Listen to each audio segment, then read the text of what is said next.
I'm Brittany Lewis with Forbes Breaking News.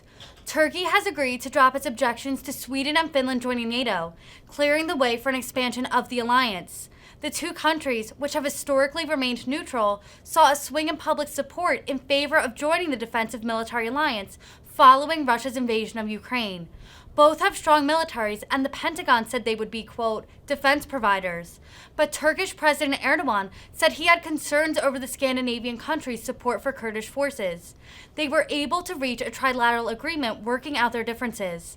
The accession process will likely be swift, possibly before the current NATO conference in Madrid ends, as both militaries are already at the operational level required.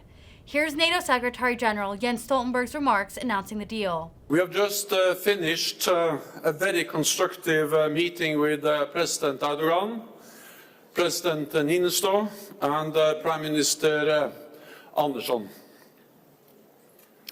And I'm pleased to announce that we now have an agreement that paves the way for Finland and Sweden to join NATO.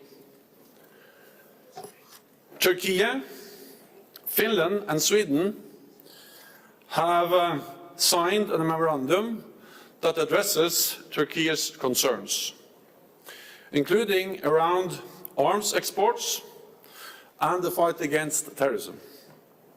No ally has suffered more brutal terrorist attacks than Turkey, including from the terrorist group PKK. The governments of Turkey, Finland and Sweden have agreed to enhance their cooperation on counterterrorism.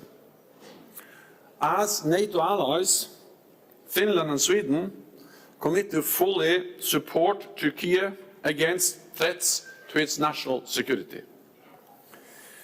This includes further amending their domestic legislation, cracking down on PKK activities, and entering into an agreement with Turkey on extradition. In light of the progress we have made together, Turkey has agreed to support Finland and Sweden joining NATO. I want to thank President Erdogan, President Niinistö, and Prime Minister Andersson for the constructive spirit of today's talks. In NATO, we have always shown that whatever our differences, we can always sit down, find common ground, and resolve any issues. NATO's open door policy has been an historic success. Welcoming Finland and Sweden into the alliance will make them safer, NATO stronger, and the Euro-Atlantic area more secure. This is vital as we face the biggest security crisis in decades. And with that, I'm ready to take your questions. Okay, we'll start with Radio Free Europe. First row. Rika Josviak, Radio Free Europe. I wonder now, will Sweden and Finland be invitees as of tomorrow? Will you be able to sign the accession protocol tomorrow? And have you got assurances as well from Turkey that they not only will sign the accession protocol, but also ratify it later in the Turkish parliament? Thank you. Tomorrow, Allied leaders will make a decision to invite Finland and Sweden to join NATO, to become NATO members. And following this summit, Finland and Sweden will become invitees. Then, of course, it will be a ratification process in all capitals. But I'm absolutely confident that with a strong commitment in the trilateral memorandum of understanding that President Erdogan, President Niinistö, and the Prime Minister Andersson agreed today, and actually that they witnessed the signing of just now. The door is open. The joining of Finland and Sweden to our alliance is something that will take place. Okay, we'll go to Swedish radio, first row.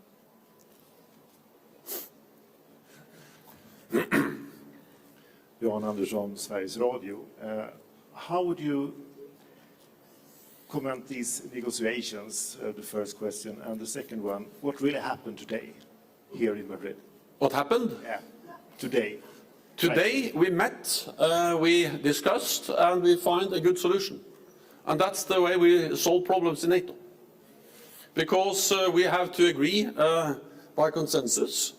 And we had a very good process. Our officials, high officials have worked. There have been meetings in Brussels over the last days. I also spoken with President Erdogan 4 times on phone, and also, of course, met with and discussed this with Prime Minister Andersson and also President Niinistö over the last weeks.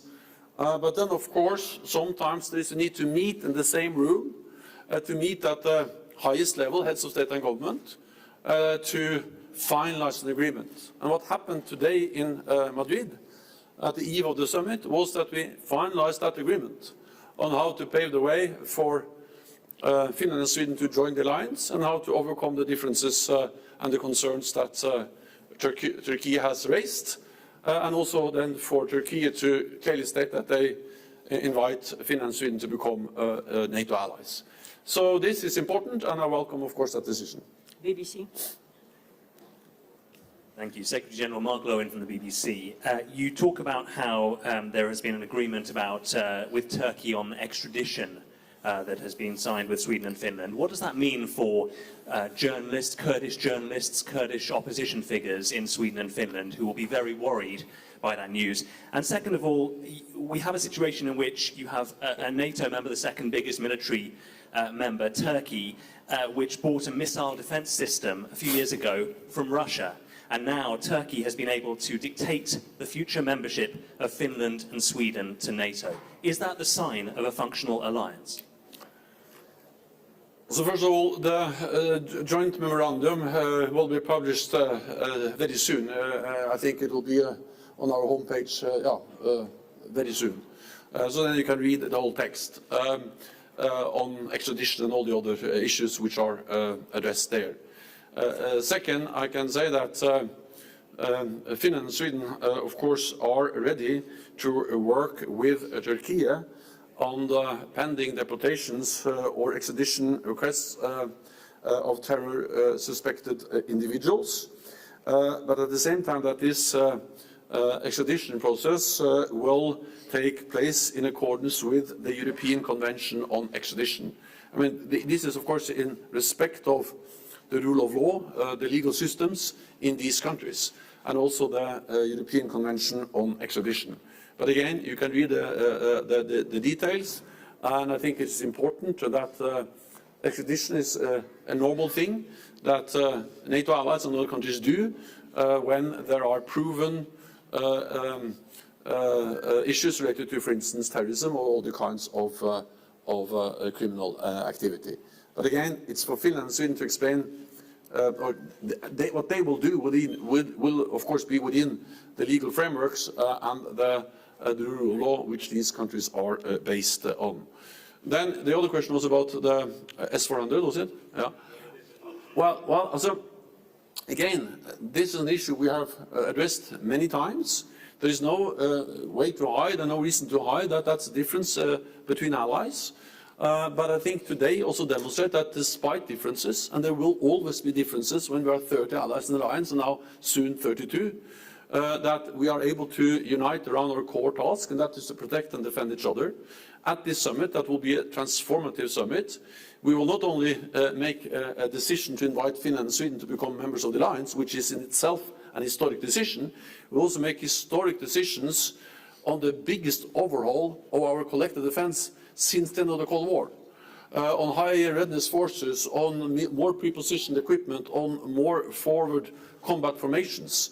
And then we will also decide to step up support for Ukraine, and we will agree a new strategic concept, the Madrid strategic concept. So yes, it's obvious that there are differences when you have 30 allies, but it's also the strength and the success of this alliance that despite those differences, we are able to agree on the big and important things. And at this summit, we actually agree many important historic decisions at the same time. Deterrence and defense, inviting Finland and Sweden, new strategic concept, support for Ukraine, and many other decisions. NTV. Secretary General, two short questions. First, how binding is this memorandum for Finland and Sweden, bearing in mind that Turkey was very worried that the day these two countries join NATO, they will resume their behavior towards Ankara?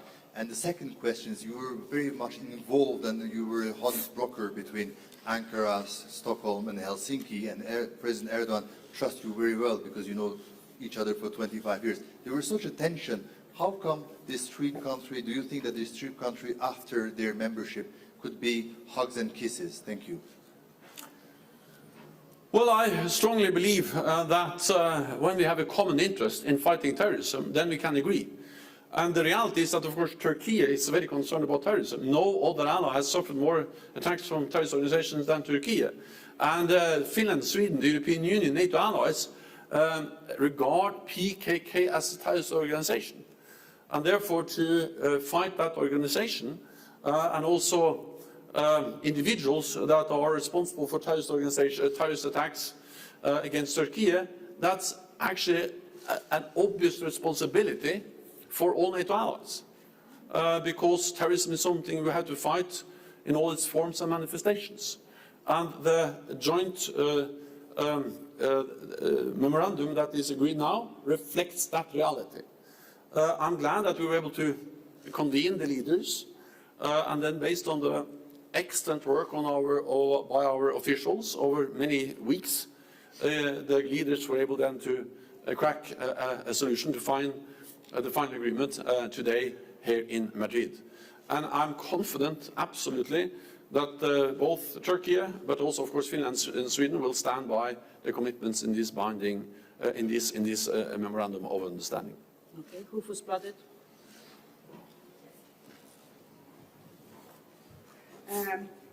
When do you expect that Finland and Sweden will become full members of the alliance, and what will the role of these new members be when NATO will enhance its defense of the eastern flank?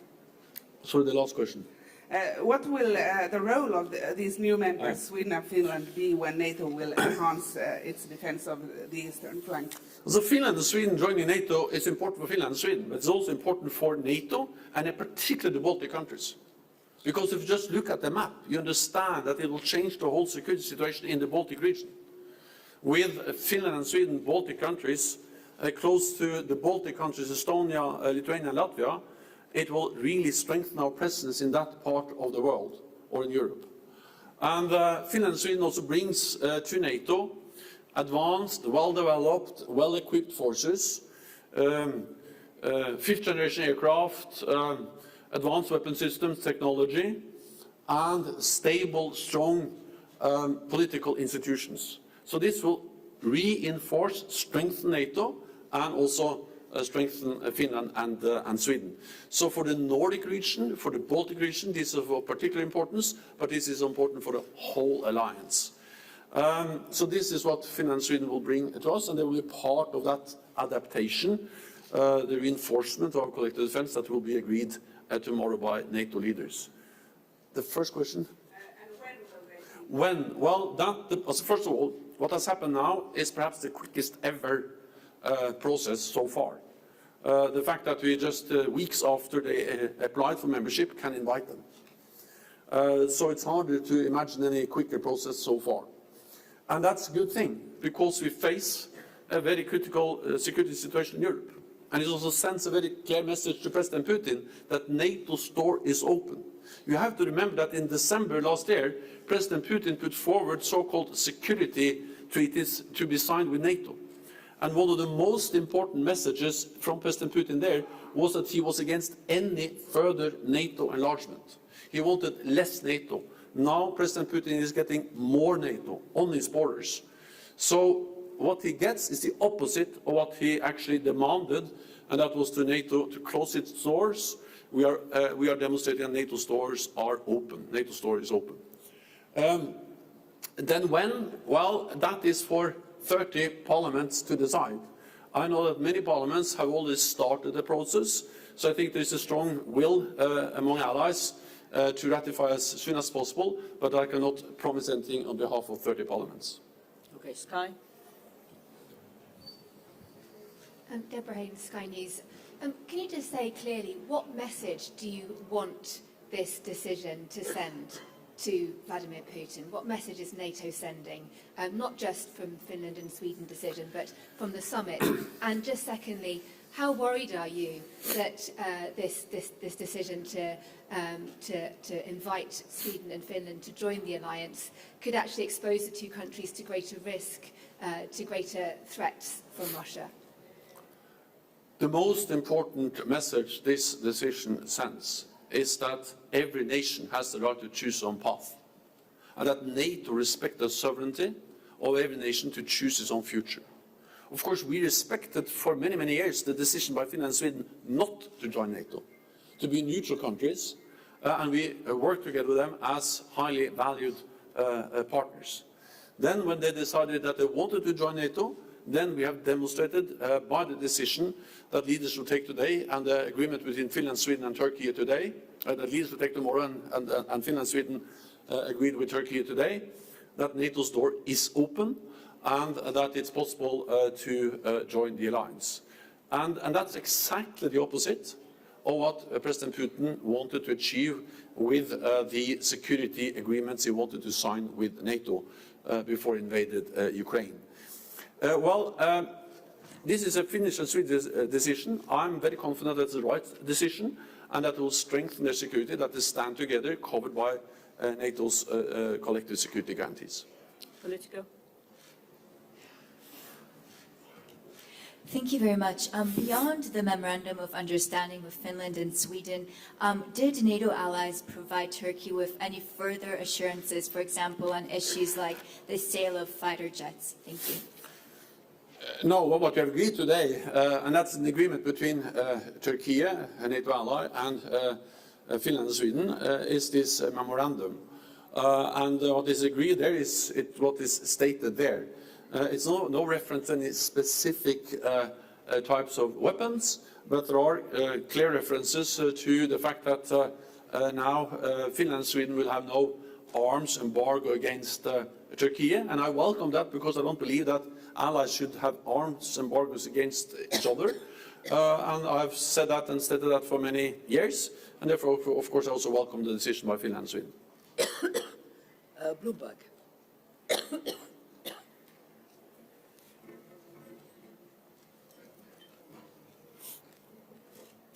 Thank you so much. Natalia Drozdiak from Bloomberg. I just wanted to clarify, was there any sort of message or warning from President Erdogan or the Turkish delegation that they might go back and potentially block down the line if Finland and Sweden didn't fulfill the pledges that were outlined in the Memorandum of Understanding? And secondly, is there any sort of timeline that these countries have to abide by to meet those pledges? Thank you. We had very constructive and good talks today in a constructive and good atmosphere. And of course, it is also an advantage that we have the officials, the high officials who have worked on this issue for some week, and I would like to thank them for their efforts and all they have done. And then we agreed.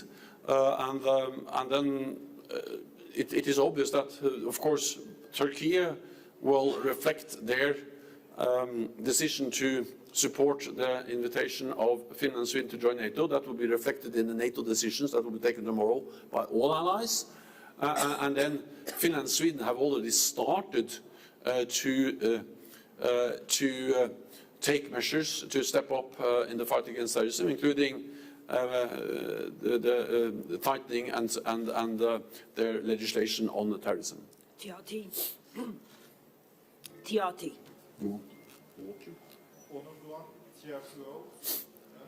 Secretary General, we understand that there is full cooperation with Turkey in the fight against the PKK and its affiliates, YPG and PYD terrorist organizations. Can you please give us more details on the scope of these cooperations? Thank you. Well, again, I will refer to the trilateral memorandum because there you have all the text and all the details.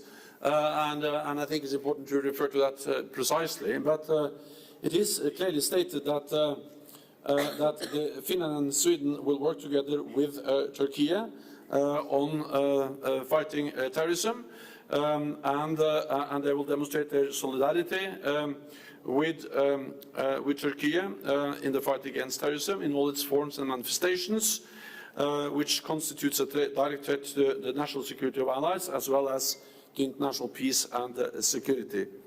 And as prospective NATO allies, Finland and Sweden extend their full support to Turkey against threats to its national security. To that effect, Finland and Sweden will not provide support to YPG-PYD and the organization described as FETÖ in Turkey. Turkey also extends its full support to Finland and Sweden against threats to their national security, and Finland and Sweden reject and condemn terrorism in all its forms and manifestations in the strongest terms. I don't think there's a need for me to continue to read from the joint declaration memorandum. You will see it very soon, if not already published, and then that's what we have agreed. We'll take one final question from Frankfurt Allgemeine. Thanks a lot. Thomas Kuschka, Frankfurt Allgemeine Zeitung. Secretary General, you just said that allies should not have arms embargoes against each other. Obviously, there are allies who still have an embargo against Turkey. Germany is one of them, and there's more. Are you calling on these allies to also lift the embargo?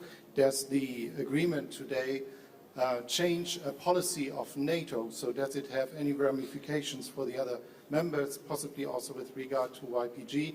And just, if you could just explain whether tomorrow Sweden and Finland will be allowed to participate in all sessions, or 2 sessions, and then the third one on a Thursday, or just in the session with partners? Thank you. Finland and Sweden will participate in the session with partners. We have to sign the accession protocol before they are formally invitees, but that will happen immediately after this summit. So the political decision has been taken, and that will be reflected in the decisions that leaders are going to take tomorrow as 30 allies. Today, I'm glad that we reached an agreement with Turkey and Finland and Sweden to invite them to become members and also to address the serious security concerns that Turkey has raised. I say that knowing that we have not solved all differences within the alliance. There will still be issues that we don't look eye to eye, and I'm aware of that also some countries have restrictions on arms exports to United States. So I'm not saying that we have solved all problems, all challenges, all differences, but we have demonstrated the strength of our alliance because we have been able to take a very important historic decision to invite Finland and Sweden, our closest partners, to become NATO's newest members. Thank you very much. This concludes this press conference. We'll see you tomorrow. Thank you.